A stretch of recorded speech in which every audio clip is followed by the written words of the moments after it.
Hi అండి, welcome to my channel Bhagyalakshmi పచ్చ. ఎలా ఉన్నారు? బాగున్నారా? నేను కూడా చాలా బాగున్నాను. జలుబు చేసి వాయిస్ సరిగ్గా రావట్లేదు, కొంచెం అడ్జస్ట్ అవ్వండి. ఈరోజు మాత్రం ఈరోజు అయితే చాలా లేటుగా నిద్రలేచాం. రోజు 6కి నిద్ర లేచేవాళ్ళం. ఇవాళ అయితే 6:30 అయింది. 6:30 కూడా దాటింది. అంత లేటుగా నిద్ర లేచాము. ఇంకా గబగబా ఇంటి ముందు అయితే ఊడ్చేసాను. ఊడ్చేసి ఇంక ఇప్పుడు కడగటానికైతే నీళ్లు తీసుకెళ్తున్నాను. మోటార్ వేసి గాబు నిండా నీళ్లు పట్టాను. ఇంక ఇప్పుడైతే ఇదిగోండి బకెట్ చీపిరి తీసుకొని అయితే గచ్చు కడగటానికైతే వెళ్తున్నాను. మా ఇంటి దగ్గర వాళ్ళైతే అందరూ ముగ్గు కూడా పెట్టేశారు. నేనేమో ఇప్పుడు ఊడ్చి కడిగి ముగ్గు పెడుతున్నాను. గేదెలుంటేనేమో త్వరగా నిద్రలేస్తారు. ఎంత చల్లగా ఉన్నా సరే, ఎంత హెల్త్ బాగలేకపోయినా సరే, గేదెలు ఉన్న వాళ్ళు మాత్రం తప్పనిసరిగా త్వరగా నిద్ర లేవాల్సిందే. ఎందుకంటే గేదెలకు పాలు తీసుకోవాలి. ఇంకా పాలు పోయించుకోవడానికి కూడా జనం వస్తుంటారు కదా, వాళ్ళకి పాలు పోయాలి. అందుకని తప్పనిసరిగా వాళ్ళైతే మాత్రం త్వరగా నిద్రలేస్తారు. ఇంకా మాలాగా గేదెలు లేని వాళ్ళు అనుకోండి, కొంచెం లేటుగా నిద్రలేసినా సరే ఇబ్బంది ఉండదు కదా. పిల్లలు స్కూల్కి వెళ్ళే టయానికి వాళ్ళకి లంచ్ బాక్సులు అవి రెడీ చేస్తే చాలు. ముందు ఒక బకెట్ నీళ్ళైతే గచ్చు మొత్తం చల్లేశాను. కుక్కలు మాత్రం పాసు బయట మాత్రం ఆపట్లేదండి. ఎక్కడొక్క చాట ఈ గచ్చు మీద, ఈ మెట్ల మీదో పక్కనో, అక్కడ పక్కన స్తంభం కనపడుతుంది చూడండి, ఆ స్తంభం దగ్గర ఎక్కడో చాట ప్రతిరోజు పాసు పోస్తానే ఉంటాయి. బయటికి వస్తే చాలు వాసన. ఇంక ఇదిగో నీళ్ళు పోసి రుద్ది రుద్దల్లా కడుగుతున్నాను. ఇక్కడైతే ముగ్గు పోవాలంటే ఇంక ఇలా గట్టిగా రుద్దితేనే. ముగ్గులో పిండి కలిపామనుకోండి త్వరగా పోదు. మనం ఇంకా చీపురు తీసుకొని ఇలా గట్టిగా రుద్ది కడిగితేనే ఆ ముగ్గు అంతా పోయిద్ది. కానీ నార్మల్గా వాటర్ పోసామంటే అస్సలు పోనే పోదు. అదే పిండి కలుపుకోకుండా ముగ్గేసుకున్నాం అనుకోండి, ఇలా అంటుకోదు. ఇంత రుద్ది కడగాల్సిన అవసరం ఉండదు. నార్మల్గా నీళ్ళు చల్లామంటే చాలు ముగ్గు అంతా పోయిద్ది. అయినా చీపురు తీసుకొని రుద్ది కడిగితేనే గచ్చు అనేది నీట్గా ఉండిద్ది, మురికి అనేది లేకుండా ఉండిద్ది. గచ్చు నీట్గా కడుక్కున్నాం అనుకోండి, మనం తొక్కినా సరే మన కాళ్ళకి మురికి అనేది అంటుకోదు, ఇంట్లోకి కూడా మురికి రాదు. అలా కాకుండా గచ్చు నీట్గా కడుక్కోకుండా ఏదో ఊరక నీళ్ళు చల్లి ఊరుకున్నాం అనుకోండి, అంతా మురికి మురికిగా ఉండిద్ది. ఆ మట్టి అనేది మన కాళ్ళకు అంటుకొని ఆ మురికి అనేది మన ఇంట్లోకి వచ్చింది. అందుకని కొంచెం లేట్ అయినా సరే ఇలా చీపురు తీసుకొని రుద్ది నీట్గా కడుగుతాను. అరుగుల మీద కూడా ఎవరో ఒకళ్ళు వచ్చి కూర్చుంటారు కదా, ఇంకా అరుగుల మీద కూడా నీళ్లు చల్లి నీట్గా రుద్ది అయితే కడుగుతాను. అరుగులు అనేవి ఇంకా నీట్గా శుభ్రంగా ఉంటాయిలే అని మొత్తం వాటర్ పోసి అయితే ఇంక కడిగేసాను. ఈ అరుగుల కింద కూడా పోస్తాను. అరుగుల కింద పోసాను అనుకోండి, ఆ నీళ్ళన్నీ ఇంకా కిందకి ఇలా డౌన్లోకి వచ్చేస్తాయి.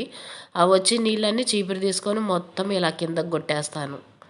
ఇంకా అక్కడైతే కొంచెం చిన్న గుంతలాగుంది, నీళ్లు నిలబడతాయి. చీపురు తీసుకొని మొత్తం ఇలా కుట్టామనుకోండి, ఇంకా అటువైపుకి రోడ్డు కల్లి బారుకి వెళ్ళిపోతాయి. లేదనుకోండి అక్కడే నీళ్ళు అనేవి నిలబడతాయి. ముగ్గు అయితే ఇంక ఇదిగోండి ఇలా వేసాను. ముగ్గు వేసిన తర్వాత కొంచెం లేటుగా వీడియో తీసేయాలండి. ఇంకా పిల్లలకి లంచ్ బాక్సులు అవి రెడీ చేయాలి కదా, వీడియో తీయడానికి కుదరక కొంచెం లేటుగా అయితే తీశాను. గచ్చు మొత్తం ఆరిపోయింది. ఈరోజు ముగ్గులో పసుపు కుంకాలు కూడా వేయలేదు. లేటుగా నిద్రలేచాంగా, ఇవన్నీ చేయటానికైతే ఇంకా టైం లేదు. హడావుడిగా ముగ్గు అయితే వేసి ఇంకా తర్వాత ఇంక వంటగదిలో పనులన్నీ చేసుకోవాలిగా. మా ఇంట్లో వాళ్ళ చెప్పులు చూడండి ఎక్కడ ఇడుస్తారు. ఖచ్చితంగా వాకిలికి ఎదురుగా కాళ్ళు తుడుచుకునే పట్ట దగ్గరే ఇడుస్తారండి. నేను రోజు చెప్తానే ఉంటాను, మెట్ల దగ్గర ఏడవండి, ఇక్కడ ఏడవమాకండి అని. ఆ ఇసుక అంతా ఇక్కడికి వచ్చిద్దా, ఆ పట్ట మీద ఇసుక పడిద్ది, అదంతా మళ్ళీ ఇంట్లోకి వచ్చిద్ది. ఎన్నిసార్లు చెప్పినా సరే వాళ్ళు అక్కడ ఇడుస్తూనే ఉంటారు. మళ్ళీ వాటిని తీసి నేను సర్దుకుంటా ఉంటాను. తులసి చెట్టు పెద్దదయ్యి దాని కొమ్మలన్నీ గోడకు అడ్డం వస్తున్నాయండి. గోడకు అడ్డం వచ్చి అదంతా ఇంకా నడిచే దారిలోకి చెట్టు అంతా ముందు వైపుకి వచ్చేసింది. ఇంకా అందుకని కొమ్మలు మొత్తం విరిచేసాము. ఇంక ఇది అన్నీ తీసి బయట అయితే పడేసేయాలి. మళ్ళీ ఇంకా ఇగురొచ్చి చెట్టు పెద్దదైద్ది కదా, అలాగే ఉంచామనుకోండి పెద్దదయ్యి బరువెక్కిపోయి కొమ్మలన్నీ పాడైపోతున్నాయి, ఆకంతా రాలుతుంది. అంతా అస్సలు చెట్టు అయితే నేనేం పూజ చేయలేండి. ఏదో తులసి చెట్టు ఇంట్లో ఉంటే మంచిదని వేసాము. ఇంకా దాన్ని అలాగే ఉంచాం. కానీ నేనైతే పూజ మాత్రం చెయ్యను. అక్కడే బట్టలు వేస్తూ ఉంటాము, అటు ఇటు తిరుగుతూ ఉంటాము. ఎందుకులే అని చెప్పి నేను పూజ చేయను. అదిగాక డైలీ అయితే నేను పూజ చేయను కదా, చేయనప్పుడు మనకి ఎందుకులే ఇంకా ఇవన్నీ వచ్చి రాని పూజలు, తెలిసి తెలియని పూజలు అస్సలు చేయకూడదంట. ఇంకా అందుకనే నేనైతే చెయ్యట్లేదు. ఈరోజు ఉదయాన్నే అయితే హాట్ వాటర్ తాగాలి. బాగా జలుబు చేసి గొంతంతా కొంచెం నొప్పిగా ఉండి దప్పిక అవుతున్నట్టుగా ఉండయి. వాటర్ తాగాలి వాటర్ తాగాలనిపిస్తుంది ఉదయం లేచిన దగ్గర నుంచి. చల్లటి నీళ్ళేమో మనకు తాగాలనిపించదు కదా! అందుకనే ఇప్పుడైతే నీళ్ళు వేడి చేసుకుంటున్నాను. ఇంకా కూరకైతేనేమో పప్పు నానబోసాను. కూరగాయలు కట్ చేసి, కూర చేసే అంత టైం అయితే లేదు. చెప్పాను కదా! ఇవాళ చాలా లేట్‌గా నిద్ర లేచామని. ఇంకా నవీన్‌కి గూడా ఎలాగో ఉత్తపప్పు అంటే వాడికి చాలా ఇష్టము. ఇంక అందుకని ఈరోజైతే ఉత్తపప్పు చేద్దామని చెప్పి కందిపప్పు అయితే నానబెట్టాను. ఇంక నేనైతే ఈలోపు హాట్ వాటర్ తాగాలి. ఉదయాన్నే అయితే అసలు మాట్లాడటానికి వాయిస్ కూడా రాలేదండి. అంత గొంతు నొప్పిగా ఉంది. నైట్ అంతా దప్పికి పుట్టినట్టుగా అలా అనిపించింది. ఇప్పుడైతే ఒక పొయ్యి మీద అయితే నవీన్‌కి వేడి నీళ్ళు పెట్టేశాను. ఇంకో పొయ్యి మీద అయితే అన్నం పెట్టాను. నేనైతే కూర్చొని హాట్ వాటర్ అయితే తాగుతున్నాను. రోజు అయితే పిల్లలు స్కూల్‌కెళ్ళిన తర్వాత హాట్ వాటర్ తాగుతాను. ఈరోజు మాత్రం అసలు దప్పిక పుట్టినట్టుగా తపన తపనగా అనిపిస్తుంది. అందుకని ఈరోజైతే తప్పనిసరిగా ముందే తాగుతున్నాను. ఈలోపు కందిపప్పు కూడా నానతాయిగా. టిఫిన్‌కైతేనేమో దోసల పిండుంది. ఇంకా దోసలు పోయటమే. చట్నీ కూడా అయితే ఏమి చేయట్లేదు. ఇంకా కారం వేసి పోయటమే. కానీ నవీన్ గొడవ చేస్తాడు. గొడవ చేసినా సరే తప్పదు. ఈరోజైతే టైం అయితే లేదు ఇంకా. పప్పయితే పొయ్యి మీద పెట్టేశాను. ఈ కుక్కర్‌తో నా తిప్పలైతే మామూలుగా ఉండవండి. పాత కుక్కర్ అవ్వటం వల్లో, మరి దేనివల్లో గానీ ఈ కుక్కర్‌తో తిప్పలైతే మామూలుగా ఉండవనుకోండి.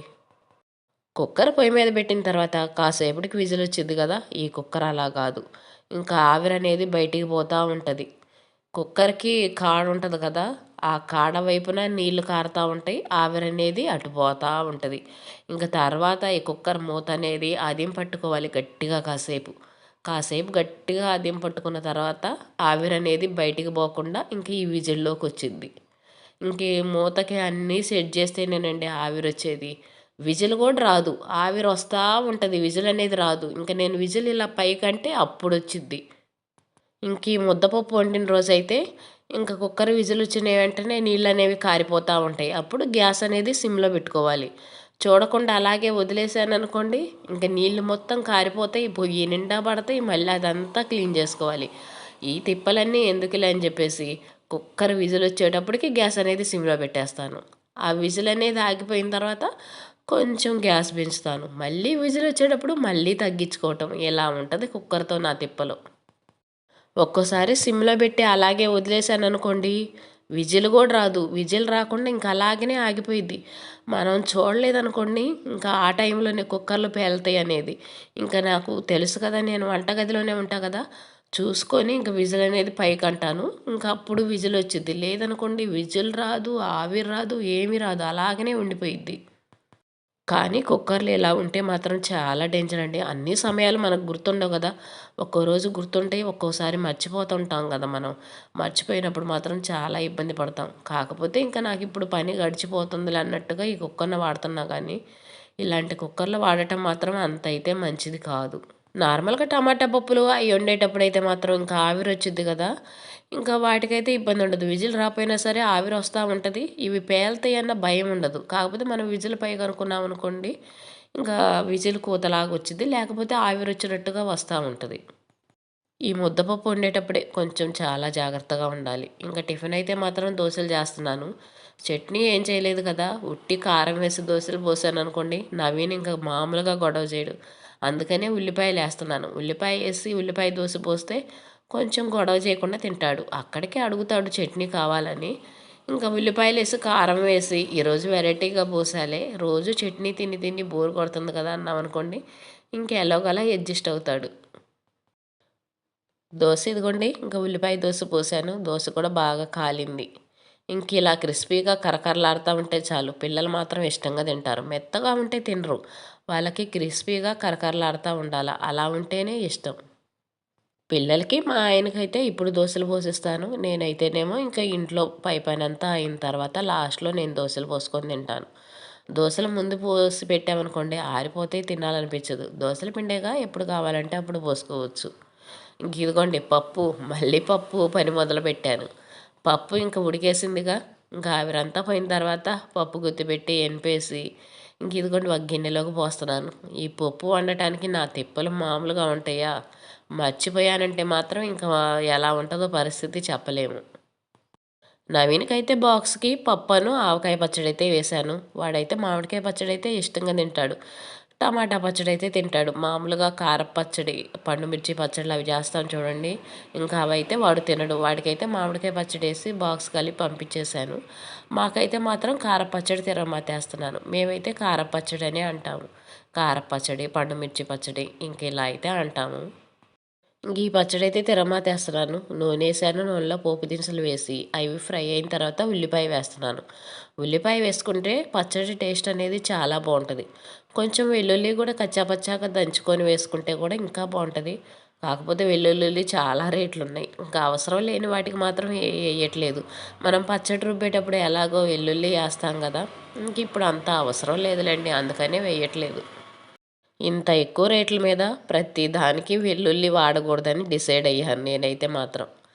ఇంకా ఉల్లిపాయలు కొంచెం వేగాలి, గోల్డెన్ బ్రౌన్ కలర్ వస్తేనే బాగుంటాయి. నిలవ పచ్చడి కదా, మరి పచ్చి పచ్చిగా ఉల్లిపాయ ఉంటే పచ్చడి అనేది కొంచెం వాసన వచ్చిద్దేమోనని చెప్పి ఉల్లిపాయలు బాగా ఫ్రై చేస్తున్నాను. కొంచెం కరివేపాకు, జీలకర్ర అవి కూడా వేసాను. కరివేపాకు ముందు మనం తిరగమాత కాలిన తర్వాత కాకుండా ఉల్లిపాయలు వేసిన తర్వాత కరివేపాకు వేసామనుకోండి, కరివేపాకు చిటపట అనకుండా మన మీద ఆయిల్ పడకుండా ఉండిద్ది. ఇదిగోండి పచ్చడి వేసాను. ఆయిల్కి సరిపడా పచ్చడి అయితే వేసాను. ఈ పచ్చడి తిరగమాత వేసుకొని బాక్స్లో పెట్టుకున్నామంటే మనకి ఎప్పుడు కావాలంటే అప్పుడు వాడుకోవచ్చు. పప్పు చేశాను కదా ఈరోజు, పప్పు ఈ పచ్చడి కాంబినేషన్ కూడా చాలా బాగుంటుంది. వేడివేడి అన్నంలో పప్పు వేసుకొని, పచ్చడి వేసుకొని, నెయ్యి వేసుకొని, ఏమైనా అప్పడాలు కానీ గొట్టాలు కానీ వేయించుకొని తింటే చాలా బాగుంటాయి. మనకు వడియాలు కూడా ఉంటాయి కదా, ఎండాకాలంలో మనం వడియాలు పెట్టుకుంటాము. అవి వేయించుకొని తిన్నా కూడా చాలా బాగుంటుంది ఈ పచ్చడి. పచ్చడి కొంచెం గట్టిగా ఉందనుకోండి, ఒక చుక్క వాటర్ పోసుకోవచ్చు. నాకు పచ్చడి అయితే మాత్రం లూజుగానే ఉంది, ఇంకా వాటర్ పోసుకోవాల్సిన అవసరం లేదు. ఇలా ఉంటే సరిపోయిద్ది. కాసేపు పచ్చడిని ఇలా నూనెలో మగ్గనివ్వాలి. పచ్చడిని గరిటె పెట్టి అటు ఇటు తిప్పుతూనే ఉండాలి, లేదనుకోండి అడుగు అనేది మాడిపోయిద్ది. ఒక 5 నిమిషాలు ఇలా ఉంచామంటే సరిపోయిద్ది. ఇదేనండి ఈరోజు వీడియో. వీడియో నచ్చితే లైక్ చేయండి.